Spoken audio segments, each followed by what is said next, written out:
Hi everybody. This is my Sunday. Just took my dogs out in the rain to do their business look, and I apologize for that. And I guess I should also tell you that this is my Airbnb room where my bed and my sofa are the exact same thing. So I am not in Arizona, and so a lot of my recordings are going to come to you from wherever I am. I spend the first month of the summer with my parents, who are age 93 and 84, in Kansas City, and that's where I am right now. So this is my filming studio, if you will. Okay, so let me just tell you why I have brought you here to this video today. This video is to help you overcome the barriers that sometimes come up when I ask students to go out into the community, and also to tell you why it's important that we do go out into the community for at least part of our learning together. So first of all, let me start with that.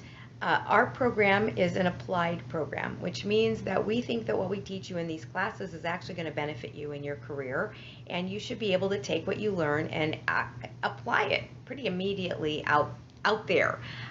Some of you are already out there, and I hope that it will immediately be obvious how what you learn is beneficial.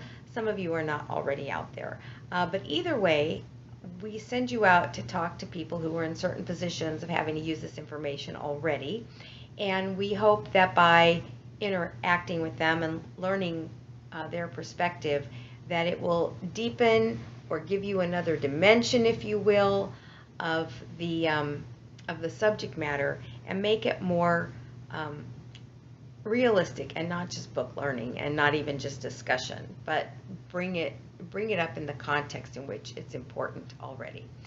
So to that end, this class, I'm sending you out to talk to people who are concerned about policy, and the reason that I'm doing that is because our subject matter is to explore whether or not the university is actually practicing what it preaches, or perhaps we could put it in a more positive light and say we're out to learn how the university could best serve the community. And so that's what I'm asking you to do, and that involves going out to talk to people who are actually participating in policy making activities on behalf of their agency or organization, to see how the university is or could be more supportive. Okay, so what I've asked you to do is to identify someone who works in an agency or at an organization that you have a passion personally around their mission. That will make it more interesting for you. You can identify the right person inside that agency or organization by going to their website and finding the link that says About Us, or Staff, or Employees, or some reasonable synonym, and looking for the executive, because usually the head of the agency or organization is always involved in policy, but also look to see if there's a public affairs person or a lobbyist or an outreach person, because those people are also usually involved in policy. And then you need to identify their email address. Sometimes it's given to you, and sometimes you're going to have to pick up the phone and call and ask whoever answers the phone for those email addresses.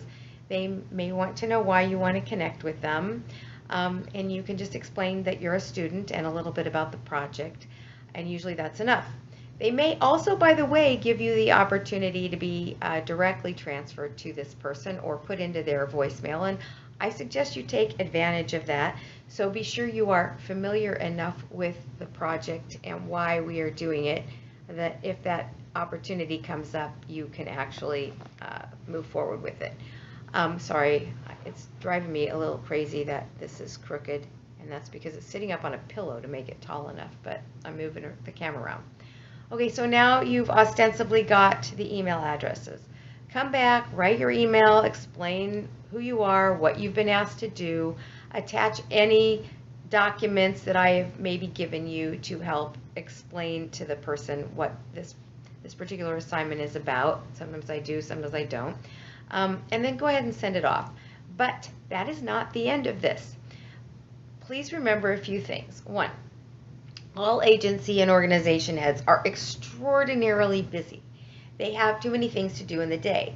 But two, I have found, and I've been teaching since 2006, that these same people who are very busy are also really eager to help train the next generation of professionals and are usually very cooperative and willing to let you come in, meet with them, maybe give you a tour, introduce them to the right people that you need to talk to.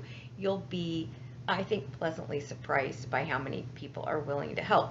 So knowing both of those things, very busy but willing to help, what usually happens is they see your email when they open their emails in the morning or whatever, and they think to themselves, okay, I could do that, or okay, I'm going to answer this email, but I'll do it after I've got this critical list of things that is hopping right now, and I'll come back and do this later. I need to go do those things first. So they hop off and go do those things. Now, just like all of us, by the time they're done with those things, they've totally forgotten your email. I mean, I'm sorry, but they just have, because you are not on their priority list. And they mean well, but they just have forgotten. And when they go back to open their email, their box is full of new stuff, and you know how the new stuff is at the top, and the old stuff goes down somewhere where you can't even see it anymore unless you look at old stuff, and most of us don't. And so it's like they saw it, they had a good thought, and they forgot about it. So your job is to nag them, to do it in a very professional way, but nevertheless to nag them. I would, if I haven't heard back from somebody in 24 hours, I would resend my email and pick up the phone and call them and basically say, I'm sure you got my email. I know you're very busy, but this is a summer course. It's hopping very fast, and I would really like to make an appointment with you. I know that many young people, I don't want to say just students, because I think that this is people who extend actually into their 30s. It's a generational thing. Really don't like picking up the phone. But in this case, please remember a couple things. The people you are connecting with are, not always, but in large part, if they're at the top of their organization or agency, they are not of your generation, and they are used to picking up the phone. So if you want their help, you're going to have to do it their way. The other thing to remember is the ball is always in your court, even if you've already lobbed the ball across the net.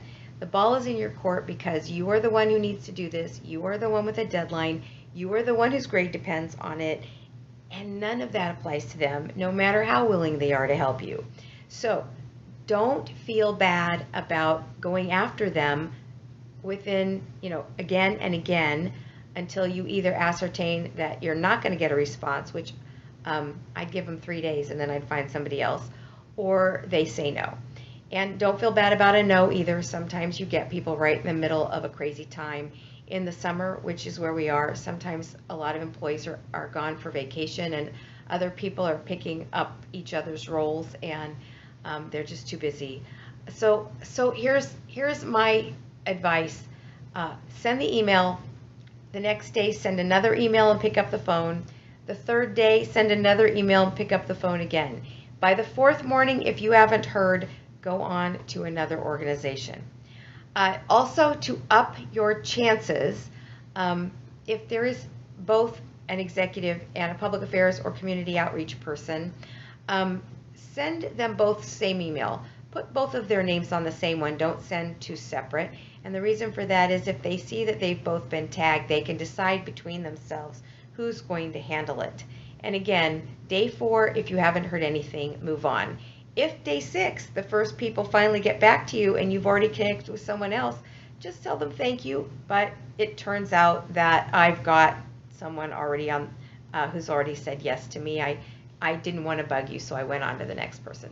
Just stay polite and professional, but nag them, and don't feel bad about that. The ball is in your court, and you need to get this done, and so let it be your responsibility.